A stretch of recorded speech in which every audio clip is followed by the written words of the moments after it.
All right, welcome to the most compelling talk show on TV, The Desk on Global Television. My name is Anthony Momodi. Welcome to today's episode that promises to be very exciting as we look at trending stories making the rounds in the world of news. We'll also be searchlight, not forgetting the biggest inauguration taking place right now in the world has to be in Russia, where the man Vladimir Putin, is finally getting his fifth term in office, and the implication of this is what we'll be looking at on today's edition of the program, The Desk. We'll also be looking at federal government loans as federal government eyes $750 million World Bank loans, and also looking to put tax on the telecom companies. And we'll be looking at what this means in pursuit of securing a new $750 million loan from the World Bank. The federal government may reintroduce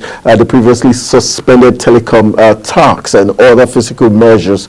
We'll be looking at what the implication of these would mean to the telecommunication companies in Nigeria, and also the consumers or those who use these telecommunications. Would the burden be passed to the end users? We'll be looking at that in our discussion on today's edition. We'll also be taking our searchlight to the Lagos Calabar Way, where the presidency has hit back on the former vice president Abubakar Atiku over comments. But the question is the presidency saying Atiku is not right to tell us the truth as regards the fact that the son of the current president, Ahmed Tinubu, is in the board of one of the companies that was given the contract, which contravenes the rule of engagement. So we'll be looking at what that means. In as much as the president feels Atiku doesn't have the moral standing to accuse the presidency, but the truth must be said. We'll be looking at that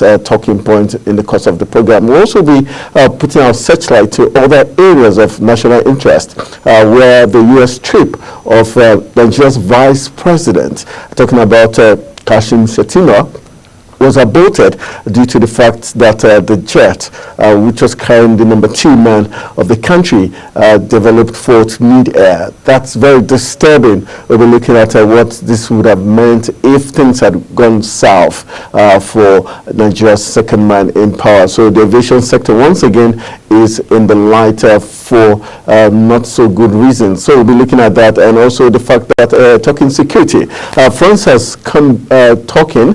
The federal government on Monday clarified that there were no discussions with foreign countries regarding the establishment of foreign military bases in Nigeria, like we see that was done in Niger and some other countries in Africa. So we'll be looking at that talking point. All right, it's now time for me to introduce my guest who will be doing us the honors of helping us give a very balanced, strong analysis of all these talking points. One will be joining me via Zoom. He is no other person but Amsfri Ajanaku, who is a media and civil society expert, and he is joining us via Zoom.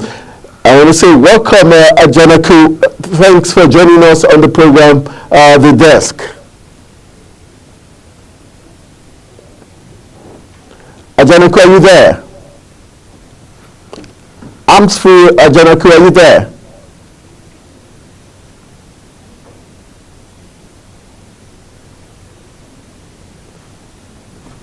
Amsfri Ajanaku, are you there?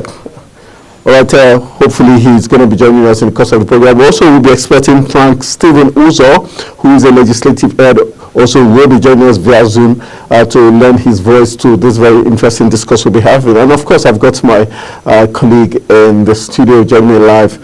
He's not that person, but Edikan Emmanuel, a very, very, I don't know what term to use to describe it. But you are right, you're in order. All right, yeah, co-anchor in the program. Michael, always a pleasure to have you join us. Yeah, let's look at. I know he's your favorite, one of your favorite leaders in the world for his stance. Let's look at Vladimir Putin, 5th term in office. Some say Russia is under siege, technically, under his country and leadership. For you, fifth term in office, do you think Vladimir Putin, this might be his last term in office? Because it was very close. Some of his right-hand man in the security chiefs were killed in the course of this invasion of Ukraine. Lots of bad blood. At a point, we heard he had to sack certain members of his team and reshuffle them when he felt they were no longer loyal to him. I mean, two words about all of this issue. I mean, don't forget that United States and other European countries have boycotted the inauguration today at Moscow, and this is not in any way far from the fact that they've alleged the elections to not be free. I mean, they've given the consideration of the fact that it's not a yardstick to measure what the election really means for United States. So they have actually boycotted the inauguration, and I mean, Putin went ahead to be sworn into office. But several questions are to be highlighted here, to touch on. What happened to the fact that one is staying in office for this and they still have instability in that country? I mean, if you go to Russia, it seems he's still enjoying the support of the people. I mean, you may call him whatever names, a dictator or whatever you may actually describe his system for power since 2000 until 2024. That is a longer year we can actually estimate. And we've also been criticizing many Africans. Yes, that's where I was going to go. Everything is happening, from Russia is something, well, we don't know if it's applauding, because for the fact that there's stability in that country and they are enjoying the fact that it's performing, to them. So it must be, but in excess of trying to stay over power in democracy dispensation, that's what the United States have distanced themselves from the inauguration and all of this. So, we can say congratulations one way, the other, in the other hand for Putin, and we can also say, you are dragging Russia to join us in African leagues of staying over power. Okay, let's look at, he's going to be 77 by the end of this term. And we also know that, he's currently 71 now, and it's a 6-year term. We know that Navalny, the man, the strongest opposition leader he had, who he technically took out of opposition, he died in a very mysterious way, alleged poisoning. Do you think Putin right now is going to see out this 6-year term, or do you expect things to go south somewhere along the line, knowing fully well that the West are no longer being shy in confronting him? And also we know that within the Russian circles, not everybody is completely supporting Putin, and we saw a worldwide protest by Russians across the globe, especially during that alleged staged elections. For the fact that Putin is enjoying the support of the military, you understand what the key, determinant of every election, every transfer of power. So for the fact that Putin is still enjoying strong support of the military and some political weight, it is a consideration of the fact that he's able to manage, some of the interests of who is who in Russia. So all of this have interplayed the fact that he gets what he wants at any time and all of this. So for the, people always protest. Protest over there is a constitutional right. A constitutional right and all of that compared to what we have here. So a scenario where people can actually speak their mind. Yes, it's a political move. Even the killings they have been alleged. Even the election, we've also had evidences where it was marred with violence in some places and some contradictions of fairness of election. So all of these things has been questionable. So for the fact that it's still keeping behind, it's still keeping intact the military leaders and the political leaders shows some level of his leadership prowess, because one may be expecting that the military would have actually struck, because if you don't understand what it means to... They had the chance at the point. They have the chance to actually get their powers out of his hand. So for the fact that this enjoying this cooperation means so well to them, that it might be in the right direction or solving the problem that they might be expecting. But then we understand that the move by Putin is dangerous, because we understand such scenario never ends well. People who have ever overstayed in office do one way or the other have a sad end. So we are looking forward to see what happened in Russia. All right, we're looking keenly as what's going to play out in Russia. All right, we've been joined by Arms Free Ajanaku, who is a media consultant and also a civil society chieftain. Ajanaku, thank you for joining us on the desk. Thank you so much. Interesting discussion you have in there. Ajanaku, are you there? Yes, I can hear you loud and clear. All right, thank you for joining us on the program. you're making your debut today. Let's begin from the global scene where currently the Russian President Vladimir Putin is being inaugurated for his fifth term in office, and he's 71. It means he's going to be turning 77 by the time he's done with his tenure. Are you comfortable with the fact that some world leaders like the United States and some other allies have boycotted the inauguration of Vladimir Putin as the president of Russia after his main opposition leader, Navalny, was technically taken out? Yes, I would say that it's something to be expected, because we all know that the United States is a very strong geopolitical rival of Russia, and with the war in Ukraine, the fact that the war has dragged on for so long, there are differences in Syria, so there are a lot of tough battles that the United States is waging against the Russians, and there's a lot of competition for space. Even in Africa, here in Africa, they are also competing for influence. You can see what's happening in Niger, in this, the Sahelian countries, where Russian influence seems to be growing a lot, and definitely the United States will not be in any position to welcome the developments in Russia, and we see that as part of the whole tussle for geopolitical influence. You would not expect the United States to really applaud anything happening in Russia in terms of the electoral process and how Putin has gone on to bag a fifth term. So this is very much expected, and it's part of the geopolitical rivalries we have seen across the world. All right, let's look at the people of Russia, and do you think Putin's reign is going to be smooth sailing all through? We know there were some bit of protests across Russia, and also we know that Putin is trying to get back the United States Soviet Union back into place. Do you think he's going to achieve that agenda before his tenure runs out, or do you think other world powers is going to find a way of taking him out of office? So the United States and Russia, they have just succeeded in splitting much of the world into two very bitter halves.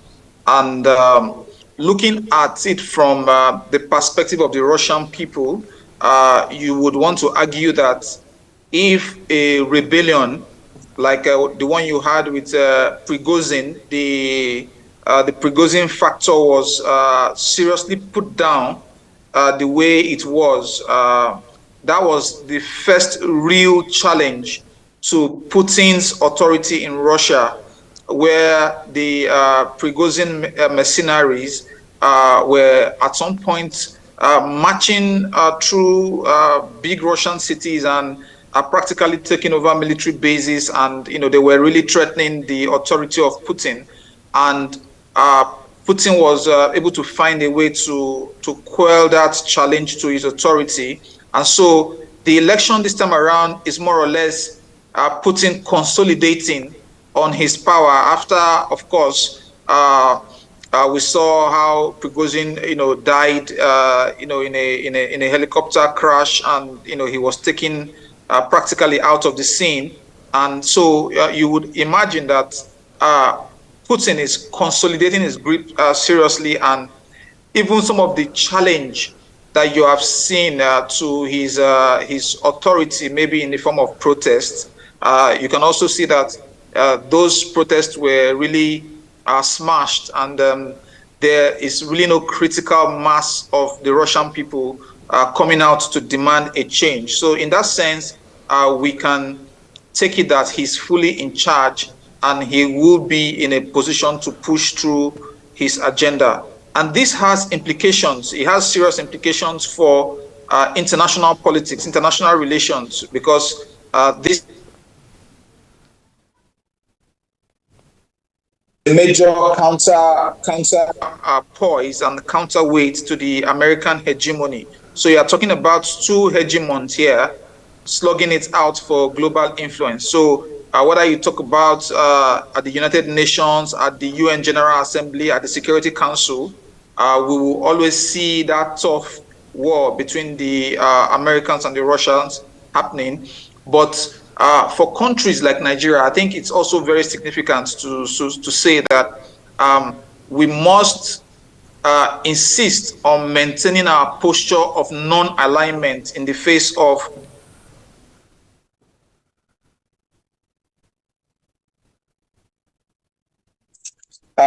insist on maintaining our non-aligned posture, and where we see that these two powers are trying to compete for influence right in our backyard, we must be able to find a way to balance things out and ensure that we do what is in our own best interest. Because don't forget that foreign policy, international politics is also driven by national interest, is driven by national considerations, and those national considerations should be what determines Nigeria's response, and which is why I also find an issue like the debate around the possibility of citing military bases in Nigeria a very crucial one, because we are right now surrounded by the two major hegemonic powers in the globe trying to gain some influence right in our backyard. The Americans want influence right in our backyard. The Russians are already gaining some influence right in our backyard. And it's very important that we are also, as Nigeria, very strategic.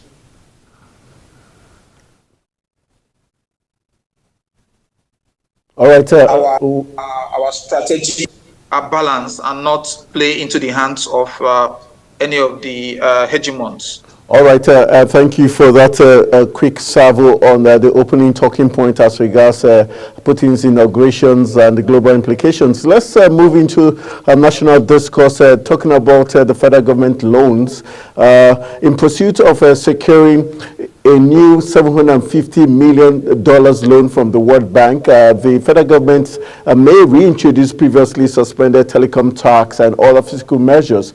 This is according to the stakeholder engagement plan by Nigeria, Accelerating Resource Mobilization Reforms Program between Nigeria and the World Bank. A copy of the plan's document posted on the World Bank's website indicated that the government might reintroduce the exercises on the telecom services and the EMT levy on the electronic money transfers through the Nigerian banking system, among other taxes. Let's just let you know that President Bola Tinubu in July 2023 ordered the suspension of the 5% excise duty on the telecommunications and import tax adjustment levy on certain vehicles. However, it appears this suspension may be lifted to meet the program targets for the new year to be approved the World Bank loan, with negotiations ongoing between the government and the World Bank. Are you worried that the federal government is not just acquiring more loans that the country has to pay in the future, but the fact that they're having stricter measures in order to get these loans across or over the line with such tax and levies on the telecommunication companies and banking systems? Wouldn't this further strangulate Nigerians? Absolutely. All Nigerians, every Nigerian that is patriotic, that is well-meaning for this country, and that looks at the Nigerian economy and the possibilities of Nigeria's prosperity now and in the future, should be absolutely worried about successive governments' penchant for taking up these loans. And it is important to state that they are taking up these loans with very little considerations for transparency and accountability. So you ask yourself the question, with Nigeria's current level of indebtedness, what are the infrastructure on the ground to justify such humongous loans that Nigeria has taken in the past, which critical national infrastructure have we fixed with those loans that were borrowed? So you have a situation in which many of these loans go into unbridled consumption, uncontrolled, profligate spending by the political class and the political elite and those who have the privilege to occupy governance spaces.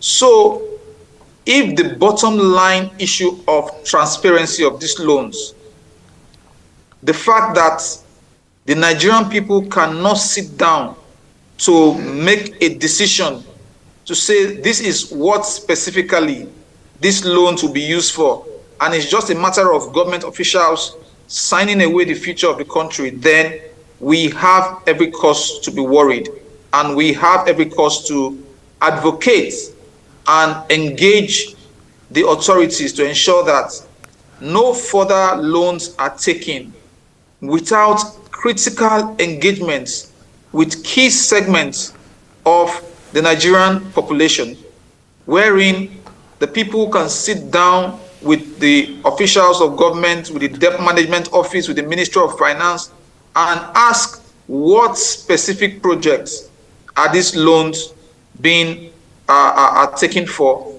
and how do we ensure that these specific projects that the loans are taken for are actually executed, and you don't have a situation in which we are indebted, but yet there is nothing to show for it, and generations to come, and even our current generation of Nigerians will be forced to all right, contributions. okay, I'm free. I've got my co-anchor here, Edikan Michael here. He has some questions to throw at you as we continue the conversation.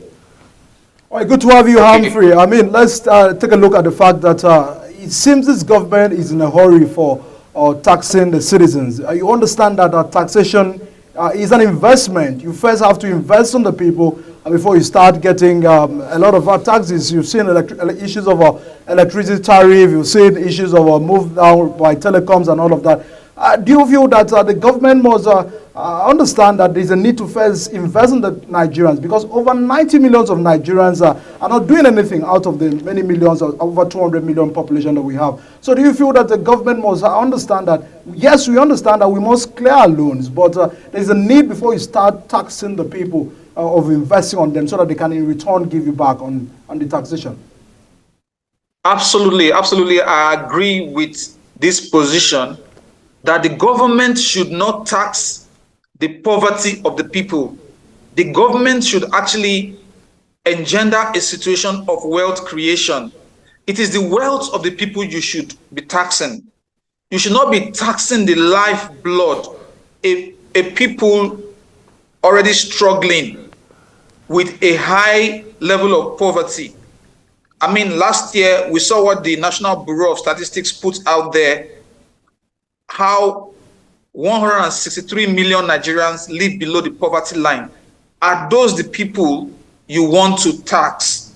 And are those the taxes you would justifiably use to say you want to run the government, you want to improve infrastructure in the country and all of that? It cannot work that way, because that kind of taxation is not only morally reprehensible, it is also economically backward, because in the end, you do not create the incentives for the people to generate wealth before you then say, okay, let's go ahead and tax the wealth. So there is not really some of those key inputs in place that would help Nigerians to generate wealth before such wealth is being taxed. So I would take it that the current approach of the current government is punitive taxation. The taxation is punitive, whether you talk about the hike in electricity tariff, and now we hear they are talking about hiking levies for telecoms all around the place. Today we saw the CBN announcing a 0.5 cyber security levy on bank transactions. All of these forms of retrogressive taxations would not augur well for the Nigerian people. They all constitute punitive taxes that would not translate into creating wealth for the country. So I absolutely agree with that position that the government should first of all think in terms of investing. What happened to the promise of the president in his renewed hope agenda? If you read that document very well, where he talked about curbing oil theft. If they curb the oil theft alone, that alone is enough to generate a huge quantum of resources that we can then, they can then plow into productive sectors of the economy that would rev up the economy and generate wealth for the people, not this retrogressive and morally bankrupt system where people who are already down, you are putting them down economically and making them, are paid through their noses just, to raise funds. And in the end, there is no accountability. All right. For the subsidy, for the first subsidy, for example, where is the accountability? When last did the government even come up to say, oh, this is how much we have realized and this is how we are plowing it back into the economy? So the government has to make, have a rethink. This current policy would not work, and it is a policy that is more of punishment for the Nigerian people. All right, well said there. Let's move on to the next talking point. Let's take you to the Lagos-Calabar Way, where the presidency is at loggerheads with the former vice president. The presidency on Monday did tackle former vice president Atiku Abubakar over his claim of a conflict of interest in the award of the Lagos-Calabar Coastal Highway by the federal government. Atiku, in a statement, claimed that the road project was awarded to High-Tech Construction Company because the owner of the firm, Gilbert Chagori, had business ties with President Bola Tinubu. The ex-vice president also alleged that Tinubu's son, Sheyi sits on the board of the company owned by Chagori. Atiku also faulted the massive demolition of buildings to pave way for the highway, saying it had the potential to discourage foreign investors. But the presidency, in a statement, denied the claims by Atiku, adding that the former vice president lacked the moral right to raise the question of conflict of interest. Do you think the current presidency is probably just refusing to face the truth and probably is trying to count on the impression or the reputation of the vice president to former vice president to kill off this story? Who do you think is wrong or right here? Well, while we cannot celebrate the record of the former vice president in terms of his own issues of conflict of interest, it is said that two wrongs cannot make a right. We cannot also applaud the current conflict of interest and transparency and accountability deficits, which have undermined whatever good intention that the administration says the coastal road project, the Lagos-Calabar Coastal Road project has. Yes, they have put forward several benefits of such a project. They have told us how it will connect several states between the southwest all through to the Niger Delta and so on and so forth. How it will create a massive corridor for economic activities and tourism. So while we say the benefits are good of such a project, we cannot wish away the fundamental questions that Nigerians are asking about the project in terms of the transparency and accountability deficits that have accompanied the project. The project is controversial because Nigerians are asking fundamental questions. Number one, why is there mixed messaging from the government on the project? On the one hand, the government first of all said that this was going to be a private sector finance project, altogether. Then suddenly, the Federal Executive Council approved over ₦1 trillion for the project to start. So how do you say a project in the first place is going to be privately funded and suddenly public funds come in? So that's part of the mixed messaging, and those are some of the questions Nigerians are asking, and those are very justifiable questions that must, be addressed. The other question is, even the company that is handling it, beyond the issues of conflict of interest, what project of similar magnitude has that company delivered before anywhere in the world? Let the company come out to tell Nigerians, this is our track record. These are the kinds of projects similar to what we're about to execute now that we have executed before. In fact, from what we understand, even the current project that the same high-tech is executing in Lagos, it has not completed that project several years after. So there are many issues around transparency, around capacity, around accountability, which have to be answered when it comes to the Coastal Road project. And if the project has not gone through a process of bidding, a process of competitive bidding, what has the government done to show us, okay, this is the reason why this project is exceptional? It does not have to go through competitive bidding. And the final point, which I think is critical in this conversation, has to do with the environmental impact assessment. Why should the issue around the impact of the project, because every project like this, especially a project of this magnitude, would have an impact on the environment. People will be displaced. Businesses will be affected. In fact, as a matter of very critical importance, some telecoms operators were even saying it yesterday that the routes of the project would even affect telecom services. So how are these issues being addressed? So we cannot just be sold on nice sounding discussions around, oh, the project would benefit us this way, it would benefit us that way, and then we gloss over critical accountability issues that have been raised over the project. So the government has a responsibility to ensure it addresses the accountability deficits that have underlined the project. The government should come out clean and be transparent. And it's good enough in their statement yesterday, they admitted that the son of the president belongs to a company, the CDK group or something, that is associated with the Chagori business. So they should come out clean on all of those issues and address them from a transparency point of view before proceeding with any other thing around the project. And the final point I want to make is the question of priority. Nigerians have a right to insist that any public fund that is going to be spent should be spent in a judicious and an efficient manner. In this sense, there are several federal roads in the country that are in a state of dilapidation and in a state of disrepair, which the government has not deemed necessary to fix.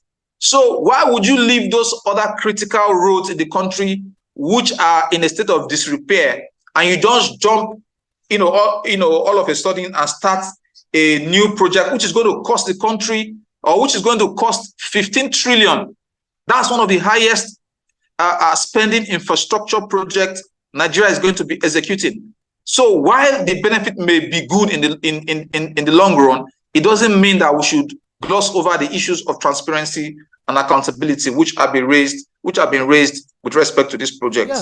Yeah, Anthony, because I mean, this issue will keep on having a back foot, and even when Atiku is reacting, Atiku is not even better than the presidency that we are having. So, I mean, exactly. So the two of them are not even in the right position to take this. But just as I guess I've rightly said, there are several questions. The rush by the current administration to start the 700 kilometers Lagos Calabar Coastal Way is questionable. I mean, the desperation is quite there. When you see how the minister is defending as if his job, is at risk if he does not get to prove to Nigerians, the expectation. But it's about the fact that that's where the government have reduced Nigerians to. So we suspect every action, every move by the federal government or whatever they want to do, every of the project, because several projects by government have always end up in people's pocket. The bills and all of that. So it's not out of place that Nigerians are quite not sure of what this is done. But let this be on record that Nigerians are actually engaging them.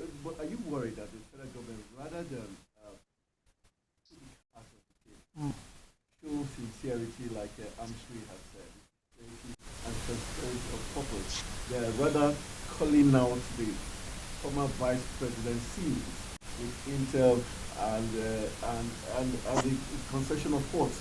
Doesn't that smack of a government that is also trying to do tit for tat, but rather than face the main question, which is transparency? Can we now say that we are not transparent as they're not answering the question? I mean, we can actually find that even though with the engagement with the Peter Obi, they've also questioned Peter Obi's his performance and when it was about the several construction he had in Anambra State and all of that. So, as you said, Nigerians are not interested about who's speaking. I mean, the critics and all of that. Nigerians just want to make sure that whatever you're doing is in the right direction and you are able to put things in place. Show Nigerians that you are actually sure of what you want to do. Let us know the economy importance. Over about 1,000 persons have lost jobs in the process of getting this done. How about the issues of unemployment we are still facing in the country, sending a lot of Nigerians back to, extreme poverty again. So these are the issues because it's hitting very hard on Nigerians. Let government just get to be transparent with us. It's not an issue of push, blame, and all of that. All right, but are you also not worried that the CSOs and anti-graft agencies the due process of public procurement and certain organizations are supposed to be coming out to tell us that, okay, yes, the government had followed due processes to arrive at whatever decisions or award of contracts. I'm not saying anything. And another time to question the Information Act that we have. I mean, sometimes you see when the people want to get information about what government are doing. Look at the issue of EIA where Arise correspondent, reporter was asking the minister if they actually got that from the Ministry of Environment. And then he was actually trying to, make some wrong engagement with the Arise correspondent. All of these are the issue. The moment where you are not informing us, the moment where you are taking actions, we will be economical with the truth. Economical with it, and you're not even putting on Nigeria. When Nigerians start asking questions, that's where you get it wrong. Let us know from day one. How did this start? Where did we get the motivation? When Tinubu was campaigning, we never heard of him mentioning that he's going back on this project. So why the rush right now? I'm going to go back to even check if it's on the 2024 budget and all of that. So, because these are the issues Nigerians must know. All right, Ajaniku, thank you for standing by. Let's move on into the next talking point. The Minister of Foreign Affairs, Yusuf Tuga, will now represent President Bola Tinubu at the 2024 U.S. Africa Business Summit in Dallas, Texas, not Vice President Kashim Shettima, as announced earlier.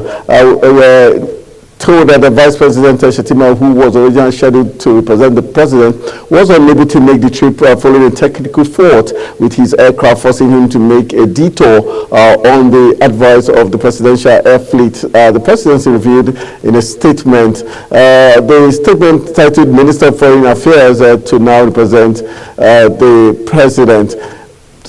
Since Buhari years, the presidency had maintained 10 aircraft. They include the Boeing business jet, and also which is reportedly under maintenance. One Gulfstream 550 and one Gulfstream V, two Falcon 7X and one Hawker Siddeley 4000, and two Augusta Westland AW139 helicopters and two Augusta Westland AW101 helicopters. Let's look at this, Amsri. I just want to get your take as regards when it comes to the Presidential Air Fleet. It should be of best condition. Are you worried that we are seeing such thing happen mid-air, the Vice President's life at risk? Who do we hold responsible for such anomaly? Yeah, so for that situation, I would look at it more from the point of view of the fact that if you have some of those aircrafts and there are too many, then it's also a strain, not just from the point of view of the quantum of national resources you would expend in maintaining them. It's also a strain in terms of the sheer number you have to deal with. So if probably some of those jets, like during the Buhari time, he promised to sell off some of them, and maintain a very lean fleet of presidential jets. So, that will make it a lot easier to manage, not just from the point of view of money, but also from the point of view of, so while we sympathize with the vice president, nobody prays for some of these kinds of development for a presidential jet to develop a fault mid-air. We will also have to return back to that advocacy of how do you ensure that you manage national resources, you manage some of these property that belongs, because these are not private property, this belongs to the Nigerian people. And at a time of difficulty for the country, and a time where the president is talking to Nigerians saying, oh, tighten your belt, bear with us and all of that, we should also be seeing some of these ostentatious things that they engage in, flying jets all over the place. You should also be seeing them making sacrifices along those lines, cutting down. I'm not saying the presidency should not have aircraft. They should, they should basically, but at least let it be at a manageable number, not a number that will be such that we saw the other time the president's son taking a presidential jet to go and play polo, and some of those ostentatious and very profligate ways in which we see them spending national resources. So we sympathize with the vice president. But that also takes me to another very critical issue, which is the issue of traveling abroad to market Nigeria to investors.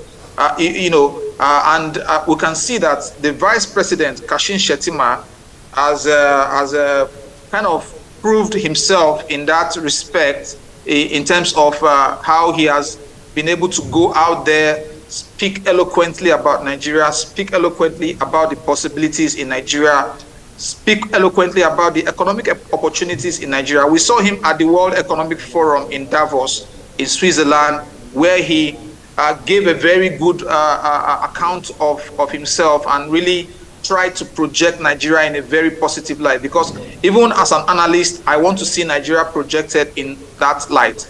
But if you do all of that marketing, you do all of that branding, all of that projection of the country, and then investors then also see that you are not really getting things right on the home front. You are just doing things haphazardly on the home front, like we are seeing with the current economic policies of the government, then it's like wasted effort. So you might be as eloquent as as the best speaker in presenting the position of the government to investors abroad, and at the end of the day they will see flip-flops and somersaults in your policy regime, and that would not make them to come.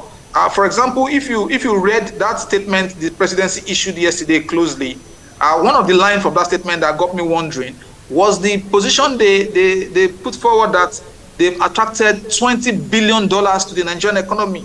Where is that investment that they are saying they attracted? $20 billion.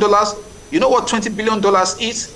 If it comes into this economy, so I want to say, and I stand to be challenged, that I'm not seeing, because $20 billion investment in the economy within a year would mean that there's a massive shift in the job, in the opportunities for Nigerians to get jobs and all of that, and there will be like huge commercial activities around that. So I really don't believe some of those figures. All right, we've got Arms Free. Hopefully he might be joining us. We just have barely 5 minutes to call it a wrap. Let's quickly look at the issue. The federal government on Monday clarified that there were no discussions with France to establish military bases in Nigeria, even though there was a letter. The Minister of Information and National Orientation, Mohammed Idris, made the clarification. But we also know there was a letter from the Northern Elders asking the federal government to resist any plan to do such. For you, we've seen what happened in Burkina Faso, Niger, and other countries where the French have their military bases. They haven't improved their insecurity in those countries. I mean, the question is, well, what business do they really have? We're Anglophone country. Exactly. Why would the Francophone? So French-speaking countries, Yeah. what is the interest? I mean, what are the motive?